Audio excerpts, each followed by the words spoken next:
அனைவருக்கும் இனிய குழந்தைகள் நல நல்வாழ்த்துக்கள். நான் உங்கள் குழந்தைகள் நல மருத்துவர் ஜெயக்குமார். இந்த குழந்தைகள் தின நாளில் ஒரு குழந்தை மருத்துவராக இந்த காலத்து பெற்றோர்களுக்கு ஒரு குழந்தைய பிறந்ததுலேருந்து ஒரு 12 வயசு வரைக்கும் எப்படி ஆரோக்கியமாக நல்ல பழக்கங்களோட வளர்க்கணும் அப்படிங்கிறத உங்கள் கூட பகிர்ந்துக்கிறதுக்கு கொஞ்சம் ஆசைப்பட்றேன். ஸோ இது ஏன் அப்படின்னா, அதாவது நான் வளர்ந்த காலத்தில், அதாவது நான் குழந்தையாக இருக்கும்போது கிட்டத்தட்ட ஒரு 39 வருஷத்துக்கு முன்னாடி 40 வருஷத்துக்கு முன்னாடிலாம் ஒரு குழந்தை ஒரு வீட்டில் பிறக்குதுன்னா அந்த குழந்தைய பார்த்துக்கிறதுக்கு நம்ம வீடுக்கு இந்த பக்கம் 4 குடும்பம், அந்த பக்கம் 4 குடும்பம், எய்த்தாப்பில் இருக்க ஒரு 4 வீடு, கிட்டத்தட்ட ஒரு 8 ஃபேமிலியில் இருக்கிற தாத்தா பாட்டி அக்கா தங்கச்சி சித்தப்பா சித்தி பெரியம்மா தெரிஞ்சவங்க தெரியாதவங்க எல்லாருமே அந்த குழந்தைய வளர்க்குறதுக்கு அந்த குழந்தை கூட விளையாடுறதுக்கு ரொம்ப ஆசைப்படுவாங்க. ஒரு வயசு ஆயிடுச்சு, கொஞ்சம் நடக்க ஆரம்பிச்சிச்சுன்னா அந்த குழந்தை காலையில் சொந்த வீட்டில் சாப்பிடும், மத்தியானம் பக்கத்து வீட்டில் சாப்பிடும், நைட்டு எய்த்தாப்பில் வீட்டு சாப்பிடும், தூங்குறதுக்கு மட்டும்தான் வீட்டில் வரும். எங்கே இருக்குன்னே தெரியாத குழந்தை, பட் ஆனால் ஆரோக்கியமாக இருப்பாங்க, சந்தோஷமாக இருப்பாங்க, பாதுகாப்பாக இருப்பாங்க. இப்போல்லாம் அப்படி இல்லை. இப்போ அந்த கூட்டு குடும்ப முறை கலாச்சாரமே போயிடுச்சு. பக்கத்து வீட்டில் யார் இருக்காங்கங்கிற தெரிகிற கலாச்சாரமும் போயிடுச்சு. அந்த குழந்தைய வளர்க்குறதுக்கு ஒன்று அந்த அம்மா அப்பா தாத்தா பாட்டி 2 வீட்டு அம்மாவோடைய பாட்டி இல்லை அப்பாவோட, அவ்வளோதான். அதுவும் சில பேரெல்லாம் டவுனில் இருக்காங்க, லவ் மேரேஜ் ஆகிடுதுங்கிறதுனால அம்மா அப்பா மட்டும்தான் வளர்க்குறாங்க. ரொம்ப ஸ்ட்ரெஸ் ஆகிடுறாங்க, ரொம்ப கஷ்டப்படுறாங்க. என்ன பண்ணுறதே தெரியாமல் குழந்தைகிட்ட ஒரு மொபைல் கொடுத்துட்டு அவங்க வேலையை பார்க்க போயிடுறாங்க. ஆஃபீஸ் வேலையாக இருந்தாலும் சரி, சமையல் வேலையாக இருந்தாலும் சரி, இல்லை வேறு வேலையாக இருந்தாலும் சரி. ஸோ நாளுக்கு நாள் சமூகம் ரொம்ப மாறிக்கிட்டே இருக்குது. நான் குழந்தையாக இருந்தப்போலாம் கடிகாரம் வீட்டில் மணி பார்க்கறதுக்கு ஒரு கடிகாரம், நம்ம கட்டுறதுக்கு ஒரு வாட்சி, அலாரம் வைக்கிறதுக்கு ஒரு சின்ன கிளாக்கு, பாட்டு கேட்குறதுக்கு ஒரு சின்ன ரேடியோ, வீடியோ பார்க்குறதுக்கு ஒரு டிவி, அந்த மாதிரி ஒவ்வொன்றுக்கும் ஒவ்வொரு பொருள் இருந்துச்சு. இப்போ எல்லாமே சேர்ந்து ஒரு கைக்கு அடக்கமான ஒரு சின்ன மொபைலில் வந்துருச்சு. பட் எவ்வளோக்கு எவ்வளோ அந்த மொபைல் நல்லது கொடுக்குதோ அவ்வளோக்கு அவ்வளோ அந்த மொபைல் கெடுதலும் கொடுக்குது. அது ஒரு 2 வயசு குழந்தையிலேருந்து 80 வயசு ஆள் வரைக்கும் இப்போ மொபைல் பார்க்க யூஸ் ஆரம்பிச்சிட்டாங்க. எல்லாத்துலேயும் வாட்ஸ்அப் இருக்குது, எல்லாத்துலேயும் இன்ஸ்டாகிராம் இருக்குது, யூடியூப் அக்கௌண்ட் இருக்குது, ஃபேஸ்புக் அக்கௌண்ட் எல்லாமே இருக்குது. பட் அதில் நல்ல விஷயத்துக்கு நம்ம யூஸ் பண்ணுறோமா அப்படின்னு பார்த்தோம்னா அது ஒரு கேள்விக்குறி தான். ஸோ அந்த கெடுதல் ஒரு 20-25 வயசுக்கு மேலே இருக்கவங்களுக்கு வந்துச்சுன்னா இப்போ அவங்க லைஃப் என்னன்னு தெரியும் அவருக்கு. பட் என்னன்னே லைஃப்னே தெரியாத ஒரு குழந்தைகிட்ட நம்ம மொபைல் கொடுத்து, இப்போது அந்த காலத்தில் ஒரு குழந்தை ஓடி வந்துச்சுன்னா தொடர்ந்து பேசிகிட்டே இருக்கான் சார், ரொம்ப வாயாடியாக இருக்கான் சார், கொஞ்சம் சொல்லி வைங்க, கம்மியாக பேச சொல்லுங்கள் அப்படிம்பாங்க. ஆனால் இப்போ இருக்கிற குழந்தைங்கள்லாம் வாயை திறந்து பேசுகிறதே இல்லை. அதாவது ஸ்பீச் டிலே நிறைய வந்துடுச்சு. ஏன்னா அந்த குழந்தை கையை தூக்க ஆரம்பிச்சப்போ ஒரு ஃபோனை கொடுத்துரும் அவங்க கையில். அப்பாவை பாரு, அம்மாவை பாரு, ஃபாரின்லேருந்து தாத்தா பேசுகிறாங்க பாரு, பக்கத்து வீட்டில் பாட்டி பேசுகிறாங்க பாரு, பக்கத்து ஊரில் இவங்க பேசுகிறாங்க பாரு, சொல்லி மொபைல் கொடுக்க ஆரம்பிச்சிடும். அந்த குழந்தை மொபைல் தான் உலகம் அப்படின்னு சொல்லிட்டு மொபைல்லே மூழ்கிடுச்சிங்க. இப்போ ஒரு எல்கேஜியில் ஒரு 3.5 வயசு 4.5 வயசில் ஒரு குழந்தை கொண்டு சேர்த்தோம்னா அது பேனா பிடிச்சி எழுதுறது கஷ்டமாக இருக்குது. பட் ஆனால் அந்த மொபைலில் ஸ்க்ரீனில் தடணும் அப்படின்னா நம்ம லாக்கு, நீங்கள் என்ன விதமான லாக்கு, நம்பர் லாக் போட்டாலும் சரி, பேட்டர்ன் போட்டாலும் சரி, இந்த லாக்கை ஓப்பன் பண்ணி யூடியூப்பில் போயிட்டு அதுக்கு தேவையான வீடியோ பார்க்குற அளவுக்கு அதுங்க மெமரிஸாக இருக்குது. அதை எல்லா பேரண்ட்ஸும் ஒரு கிராண்ட் பேரண்ட்ஸும் பெருமையாக நினச்சிக்கிறாங்களே ஒழிஞ்சு அதனுடைய விளைவுகள் இப்போதைக்கு தெரியாது. சரிங்களா? ஸோ நம்மளுடைய உலகம் ரொம்ப மாடர்னாக போயிட்டுருக்க அதனுடைய டிஸ்அட்வான்டேஜஸ் நம்ம கண்ணுக்கு இப்போ தெரியல, இது பிற்காலத்தில் தான் தெரியும். கொஞ்சம் குழந்தை அமைதி ஆகணும்னு சொல்லிட்டு மொபைல் கொடுத்துட்றோம். அது எவ்வளோ டேஞ்சரஸ்ன்ட்டு நமக்கு தெரிய மாட்டேங்குது. ஸோ ஆரோக்கியமாக ஒரு குழந்தைய வளர்க்கணும் அப்படின்னா 2 வயசு வரைக்கும் மொபைல் கண்டிப்பாக கொடுக்கவே கூடாதுங்க. 2 வயசுக்கு மேலே கொடுக்கலான்னா முடிஞ்ச அளவுக்கு தவிருங்க. 2 வயசுலேருந்து 5 வயசு வரைக்கும் ஒரு அரை மணி நேரத்துக்கு 1 மணி நேரம் கொடுக்கலாம். அது கண்டினியூஸாக கொடுக்காதீங்க. ஒரு 10 நிமிஷம் இன்டர்வலில் ஒரு நாளைக்கு 3 தடவை கொடுக்கலாம். தூங்க போகிறதுக்கு முன்னாடி மொபைல் கொடுக்கக்கூடாது. ஏன்னா அந்த ப்ளூ ரேஸ் கண்ணை வச்சுன்னா குழந்தை தூங்குற நேரம் தள்ளி போயிட்டுருக்கும். அது ஒன்று. சாப்பிடும்போது மொபைல் கொடுக்காதீங்க. சாப்பிடும்போது மொபைல் கொடுத்தீங்கன்னா அந்த குழந்தை என்ன சாப்பிடுதுன்னு தெரியாது, எவ்வளோ சாப்பிடுதுன்னு தெரியாது, என்ன ஃபுட்டு சாப்பிடுதுன்னே அதுக்கு ஒரு அவேர்னஸ் இல்லாமல் போயிடும். ஸோ அந்த 2 டைமில் கொடுக்காதீங்க. காலைல ஏழிச்சோடனே கொடுத்துடாதீங்க. ஸோ அந்த மொபைல் கொடுத்தீங்கன்னா ஒரு ஆக்டிவான விஷயத்தில் ஒரு நல்லா தெரிஞ்சுக்கிறதுக்கு ஒரு சோஷியல் கதை, ஒரு சமூக கதை, அந்த காலத்து ராஜா கதை பார்க்குற மாதிரி ஒரு கொடுங்க. பொழுது வரைக்கும் கார்ட்டூன் பார்க்குற மாதிரி யூஸ் பண்ணாதீங்க. ரீல்ஸ் பார்க்க கண்டிப்பாக அனுமதிக்காதீங்க. ஏன் அப்படின்னு சொல்கிறேன்னா, ஒரு லாங் வீடியோ பார்த்தோம்னா நம்ம அதில் கான்சன்ட்ரேட் பண்ணி பார்க்கும்போது ஒரு மூளைக்கு யூஸ்ஃபுல்லாக இருக்கும். நீங்கள் ரீல்ஸ் பார்க்கும்போது ஒரு 30 செகண்ட் 1 செகண்டுக்கு அவங்க ஸ்க்ரோல் பண்ணிகிட்டே இருந்தாங்கன்னா அவங்களோட மெமரி டிஸ்டர்பன்ஸ் ஆகுது. அந்த குழந்தை எல்லாமே அதே போல் இருக்கும்னு நினச்சி அவங்க பிற்காலத்துலேயும் பழகிடுறாங்க. ஸோ ரீல்ஸ் பார்க்க அனுமதிக்காதீங்க. குழந்தைகளோட சேர்ந்து நீங்கள் ஒரு வீடியோ பார்த்துட்டு அவங்களோட இன்ட்ராக்ட் பண்ணுங்கள். ஒரு கிரிக்கெட் ஹைலைட்ஸ் பார்க்குறது, ஒரு நீதி கதைகளை பார்த்து அந்த கதையை தெரிஞ்சுக்கிறது, ஒரு சமைக்கிறது, ஒரு தோட்ட வேலை செய்கிறது, அந்த மாதிரி ஒரு ப்ரொடக்டிவாக அந்த 10 நிமிஷத்தை யூஸ் பண்ணலாம். அடுத்தது, குழந்தைங்க பிறந்ததுலேருந்து 12 வயசு வரைக்கும் யூஸ்வலாக குழந்தை டாக்டரோட கண்காணிப்பில் இருப்பாங்க. அப்போ அங்கேருந்து ஆரம்பிக்கும். ஸோ பிறந்த குழந்தைக்கு கண்டிப்பாக பிறந்ததுலேருந்து 6 மாதம் வரைக்கும் தாய்ப்பால் கொடுக்கணும். 6 மாதத்துக்கு அப்புறம் கண்டிப்பாக வீட்டு உணவுகள் கொடுக்க ஆரம்பிக்கணும். 6 மாதத்துலேருந்து 2 வயசு இல்லை 3 வயசு வரைக்கும் குழந்தையோட அம்மா வந்து தாய்ப்பால் கொடுக்கலாம். அதில் எந்த இது இல்லை.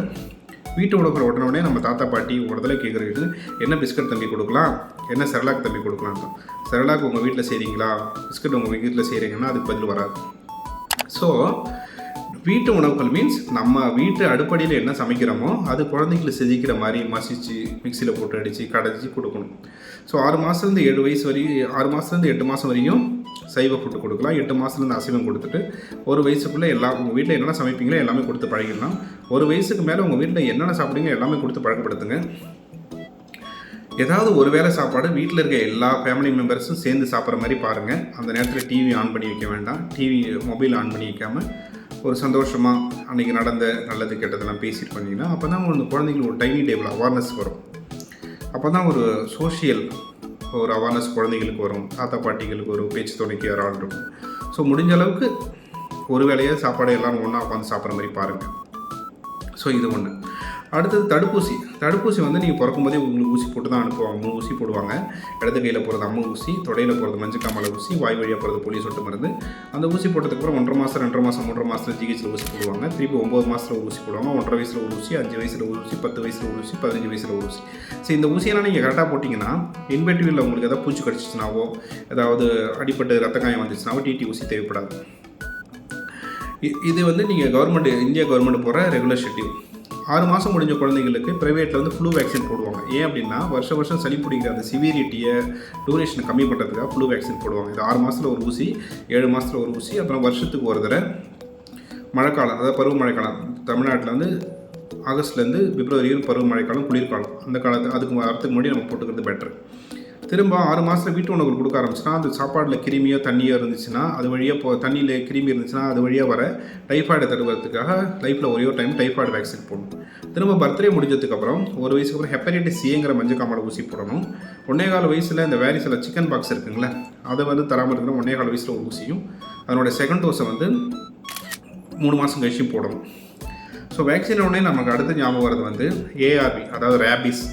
இப்போ நாய்க்கடி வந்து ரொம்ப சீரியஸாக போயிட்டுருக்கு இந்தியாவில். நாய் பிடிச்சி காப்பகத்தில் கொடுங்க, திருநாயோட எண்ணிக்கை கம்மி பண்ணுங்கள், மற்றவங்க வாக்கிங் போகிறவங்களாம் திருநாய்க்கு பிஸ்கட் போடாதீங்க, என்கரேஜ் பண்ணாதீங்க அப்படின்னு சொல்லிட்டு.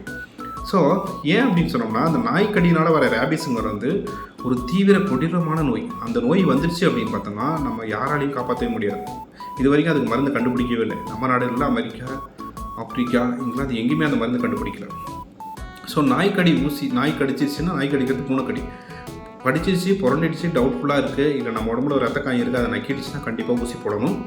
டிடி ஊசி நீங்கள் கரெக்டான டோஸில் போடணும்னா டிடி ஊசி ஒன்று போடுவாங்க. ஏஆர்விங்கிற ஊசி கவர்மெண்ட்டில் 2 தோள்பட்டையிலையும் போடுவாங்க. ரொம்ப ரத்த காயம் இருக்குது, முகத்தில் கடிச்சிருச்சு, கழுத்தில் கடிச்சிச்சுன்னா இம்யூனோகுளோபின் ஊசி போடுவாங்க. கண்டிப்பாக நீங்கள் போடணும். ஒரு 4 தவணை 5 தவணை எழுதி கொடுப்பாங்க. அது வந்து கவர்மெண்ட்டே ஃப்ரீயாக போடுது. அந்த ஊசி கண்டிப்பாக போடணும். இது ஊசி போடணுன்னே முதல் கேள்வி, சார் இந்த ஊசி போடுறதுனால ஒன்றும் சைட் எஃபெக்ட் இல்லை அப்படின்னு தான் கேட்பாங்க. ஊசி போகிறதுனால கண்டிப்பாக சைட் எஃபெக்ட் கிடையாது. பட் நீங்கள் டவுட்ஃபுல்லாக விட்டுட்டீங்க அப்படின்னா ஒரு வேளை ரேபிஸ்ங்கிற நோய் வந்துச்சு அப்படின்னா அதை யாராலையும் காப்பாற்ற முடியாது. ஸோ இந்த நாய்க்கடி வந்து குழந்தைங்களுக்கு இல்லை எல்லாத்துக்குமே. ஸோ அதுக்குரிய ஊசியை போட்டுருங்க. இது ரேபிஸ் ஏஆர்வி வேக்சின் நாய்க்கடிக்கு மட்டும்தான் போடணும்னா நாய்க்கடிக்கு போடணும், பூனைக்கடிக்கு போடணும். வீட்டில் இருக்க எலி ஒரு டவுட்ஃபுல்லான கொஸ்டின். பட் பெருச்சாளி கடிச்சா கண்டிப்பாக போடணும், மங்கி கடிச்சா போடணும். மனுஷன் தவிர எந்த விதமான விலங்கு கடித்தாலும் ஏஆர்வி ஊசி போட்டுறது, இல்லை பக்கத்தில் இருக்க டாக்டர்கிட்ட கன்சல்ட் பண்ணிக்கிறது பெட்டர்.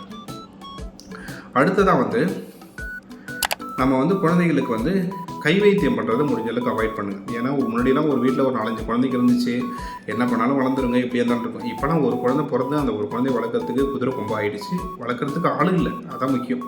ஸோ தேவையில்லாமல் கை வைத்தியம் பண்ணி குழந்தைங்களோட ஹெல்த்தை பாதிக்காதீங்க.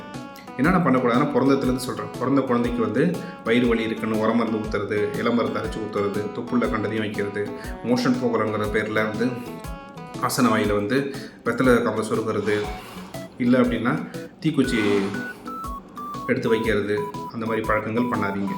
திரும்ப வயிறால் வாந்தி இருக்குது, வயிறு வலி இருக்குதுன்னு சொல்லிவிட்டு குழந்தைங்க போய் சொற்கள் எடுக்காதீங்க தயவு செஞ்சு.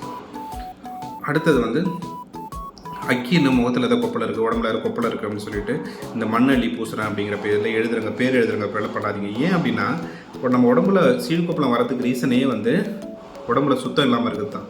நீங்கள் எரியிற நெருப்பில் எண்ணெய் ஊற்றுற மாதிரி கொண்டு அதில் மண் அள்ளி போடுறீங்க, அது எந்த அளவுக்கு நல்லதுன்னு எனக்கு புரியல. அடுத்தது குழந்தைங்களுக்கு ஸ்நாக்ஸ்.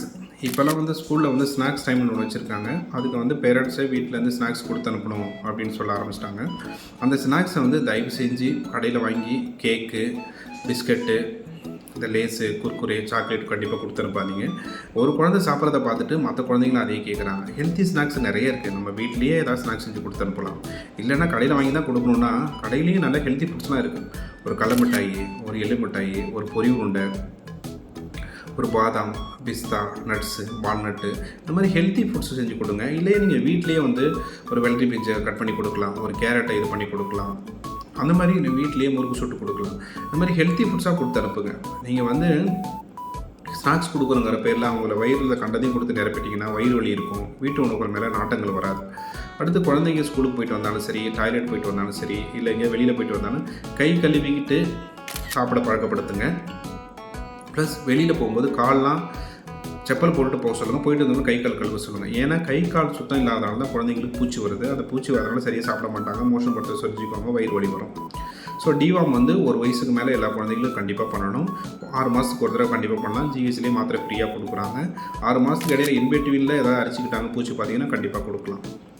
அடுத்து இப்போ முக்கியமாக வந்து ஒரு வேக்சின் வந்து ஒரு கேன்சரை தடுக்குமா அப்படின்னு பார்த்தோன்னா கண்டிப்பாக அப்படி ஒரு வேக்சின் இருக்குது. அதுதான் HPV வேக்சின், கர்ப்பவாய் புற்றுநோய் தடுப்பூசி. அந்த தடுப்பூசி வந்து 9 வயசுக்கு மேலே இருக்க ஆண்களுக்கும் பெண்களுக்கும் போடலாம். 45 வயசு வரைக்கும் பெண்களுக்கு போடலாம். ஆண்களுக்கு வந்து 14 வயசு வரைக்கும் போடலாம். ஸோ இது வந்து 9 to 14 வயசு வரைக்கும் 2 தவணையும், 14லேருந்து 45 வயசு வரைக்கும் 3 தவணையும் இந்த கர்ப்பப்பை புற்றுநோய் தடுப்பூசி போடலாம். ஏன்னா செர்விக்கல் கேன்சர், அதாவது கர்ப்பப்பை புற்றுநோய் தடுப்பூசி அந்த நோய் வந்துருச்சு அப்படின்னா ரொம்ப ப்ளீடிங் வரும், ரொம்ப ஒரு கீமோதெரப்பி, ரேடியோ தெரப்பி, ஒரு சர்ஜரி பண்ணுற அளவுக்கு டேஞ்சரஸான டிசீஸு. ஸோ அதை வந்து ஒரு கம்மியான இதில் போட்டுக்கிட்டோம்னா நம்ம பின்னாடி வந்து கஷ்டப்படாமல் இருக்கலாம். அடுத்து குழந்தைங்களுக்கு பொம்மை வாங்கி கொடுக்கும் போது முக்கியமாக பட்டன் பேட்டரி இருக்கிற பொம்மை வாங்கி கொடுக்காதீங்க. என்றைக்காவது ஒரு நாள் அது உடஞ்சி அந்த பட்டன் பேட்டரி எடுத்து முழுங்கிறதுக்கோ வாய்ப்பு இருக்குது. அப்படி இருக்கும்போது அது உள்ளே போச்சுன்னா நம்ம குடலில் வந்து ஓட்டை போட்டு அழுகிறதுக்கு வாய்ப்பு இருக்குது. ஸோ பட்டன் பேட்டரி இருக்கிற பொம்மைகளை வாங்கி கொடுக்காதீங்க. குழந்தைங்க வந்து 1 வயசுக்கு மேலே பேச ஆரம்பிப்பாங்க. ஸோ பேசும்போது நம்மளும் அவங்க கூட பேசி புதுசாக வந்து பேச கற்றுக் கொடுக்கணும். நீங்கள் வந்து நடக்க ஆரம்பித்த உடனே பேச ஆரம்பிச்சோடனே மொபைல் கொடுத்தீங்கன்னா அது ஸ்பீச் டிலே போய்டும். இப்போ நிறைய குழந்தைகள் ஒரு ஊரில் இப்போ ஸ்பீச் டிலேங்கிறது ரொம்ப நிறைய வந்துருச்சு. Speech delay, autism, ASD, attention deficient hyper active disorder, hyper ஆக்டிவாக இருக்காங்க சைல்டு. இது எல்லாத்துக்குமே காரணம் வந்து இந்த மாடலைசேஷன், அந்த சோஷியலைசேஷன், அதாவது நிறைய மொபைல், டிவி அது மாதிரி வந்ததுனால தான். நான் குழந்தையாக இருக்கும்போதுலாம் எங்கள் வீட்டிலலாம் வந்து ஒரு 5-6 மணிக்கு சமைக்க ஆரம்பிச்சிருவாங்க. 7-8 மணிக்கு சாப்பிட்டுட்டு 8 மணிக்கெலாம் தூங்கிடுவோம். 8 மணிக்கு மேலே ஊரே வந்து இருட்டாக தான் இருக்கும். இப்போலாம் வந்து பார்த்தீங்கன்னா 8 மணிக்கு தான் எல்லாம் ஊருக்கு வராங்க. 9-10 மணிக்கு சாப்பிட்டுட்டு 10 மணிக்கு மொபைல் பார்க்க ஆரம்பிச்சிட்டு 11-12 மணி ஆகுது. தூங்குறது 12 மணி ஆகிடுது. காலைல 6 மணி 7 மணிக்கு தான் எழுந்திரிக்கிறாங்க. காலைல எழுந்திரிக்கிறது 7 மணிக்கு எழுந்திரிக்கிறது சாதாரணம் ஆகிடுச்சு மக்களுக்கு. ஸோ கடைசியாக ஒரு முடிவுரையில் சொல்லிக்கிறேன். நம்ம பாட்டில் வர மாதிரி எல்லா குழந்தைகளும் பிறக்கும்போது நல்ல குழந்தைகள் தான்.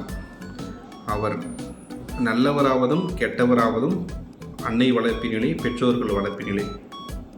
சரிங்களா? குழந்தைகள் தானாக வளருவதில்லை, நம்மை பார்த்து வளருகிறார்கள். நாம் என்ன செய்கிறோமோ அதுதான் செய்வாங்க. நீங்கள் ரைட் ஹேண்டில் செய்வீங்கன்னா அவங்களும் ரைட் ஹேண்டில் செய்வாங்க. நீங்கள் லெஃப்ட் ஹேண்டில் செய்வீங்கன்னா அவங்க லெஃப்ட் ஹேண்டில் செய்வாங்க. நீங்கள் இட்லி சாப்பிட்றீங்கன்னா அவங்க இட்லி சாப்பிடுவாங்க. நீங்கள் பீஸா சாப்பிட்றீங்கன்னா அவங்க பீஸா கேட்பாங்க. ஓகேங்களா? ஸோ நம்ம எப்படி வளர்கிறோம், நம்ம வீட்டில் ஒரு குழந்தை இருக்குன்னா அந்த குழந்தை அம்மா அப்பா எப்படி பிஹேவ் பண்ணுறாங்க, அம்மா அப்பா சண்டை போட்டுக்கிறாங்களா, தாத்தா பாட்டி சண்டை போட்டுக்கிறாங்களா, மொபைல் யூஸ் பண்ணுறாங்களா, ஜங்க் ஃபுட் சாப்பிட்றாங்களா, பீடி சிகரெட் குடிக்கிறாங்களா, என்ன வார்த்தைகள் பேசுகிறாங்க, இங்கிலீஷில் பேசுகிறாங்களா, தமிழில் பேசுகிறாங்களா, கெட்ட வார்த்தைகள் பேசுகிறாங்களா, நல்லா பேசுகிறாங்களா, சிரித்து பேசுகிறாங்களா, சண்டை போடுறாங்களா, வீட்டில் இருக்க மற்ற உறவினர்களை எப்படி மதிக்கிறாங்க, வேலைக்காரங்களை எப்படி வச்சுக்கிறாங்க, அப்படி அந்த குழந்தை சுற்றுப்புறத்தில் எப்படி வளர்கிறாங்க, எப்படி பார்க்குறாங்க அப்படிங்கிறத எல்லா குழந்தையும் நோட் பண்ணுறாங்க. அதை வச்சு தான் அந்த குழந்தைங்க வளர்கிறாங்க, அவங்களோட எதிர்காலம் இருக்குது. ஸோ இன்றைய குழந்தைகளை தான் நாளைய தமிழ்நாட்டின், நாளைய இந்தியாவின் எதிர்காலம். ஒரு வளமான இந்தியாவின் எதிர்காலம் அமைய இந்த குழந்தைகளை ஒரு பொறுப்பான ஒரு பெற்றோராக, நானும் ஒரு பெற்றோராக ஒரு பொறுப்பான குழந்தைகளாக வளர்ப்போம் அப்படின்னு சொல்லிட்டு இந்த குழந்தைகள் திருநாளில் ஒரு உறுதிமொழி எடுப்போம் அப்படின்னு சொல்லிட்டு உங்களெல்லாம் சந்திக்கிறதுல மகிழ்ச்சி அடைகிறேன். நன்றி, வணக்கம்.